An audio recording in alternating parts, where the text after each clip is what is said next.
कार्तिक माह का महात्म्यम 31वां अध्याय। भगवान श्री कृष्ण ने कहा कि पूर्व काल में अवंतिकापुरी उज्जैन में धनेश्वर नाम का एक ब्राह्मण रहता था। वह रस, चमड़ा और कंबल का व्यापार किया करता था।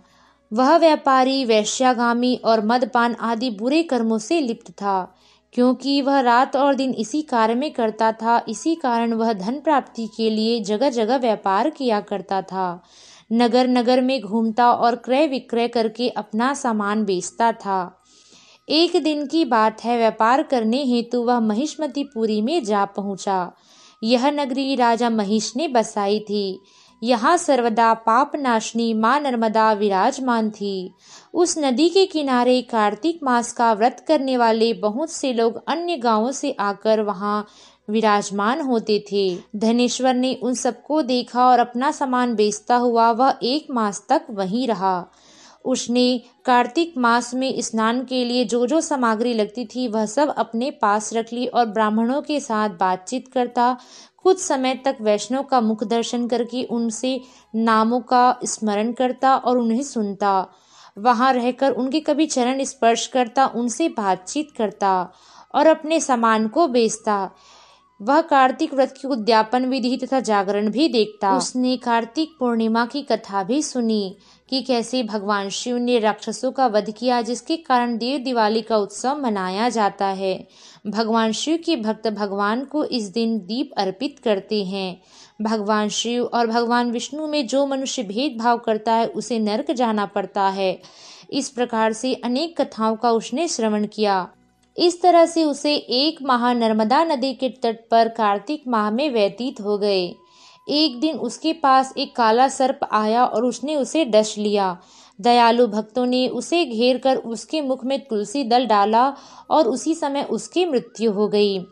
जब यमदूत उसे कोड़े मारते हुए यमपुरी में ले गए तो चित्रगुप्त ने यमराज से कहा कि हे प्रभु, इसने बाल्यावस्था से लेकर अब तक केवल बुरे ही बुरे कर्म किए हैं, पुण्य का लेश मात्र भी नहीं है।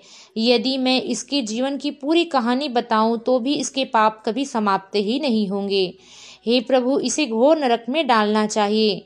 चित्रगुप्त की बात मानकर यमराज ने कुपित होकर कालनेमी के समान भयंकर रूप वाले अनुचरों को आज्ञा दी, हे सेनापतियों, तुम इस दुष्ट को मुगदरों से मारते हुए कुंभीपात नरक में डाल दो। सेनापतियों ने मुगदरों से उसका सिर फोड़ते हुए कुंभीपात नरक में जाकर खौलते हुए कड़ाहे में उसे डाल दिया।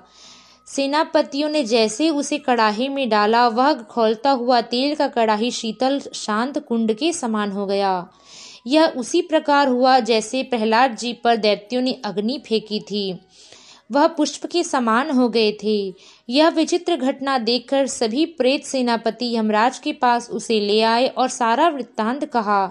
सारी बात सुनकर यमराज आश्चर्यचकित हो गए और इस विषय में पूछताछ करने लगे। उसी समय देव ऋषि नारद यहाँ पर आए और यमराज से कहने लगे कि हे सूर्यनंदन, यह ब्राह्मण नरक का भोग करने योग्य नहीं है।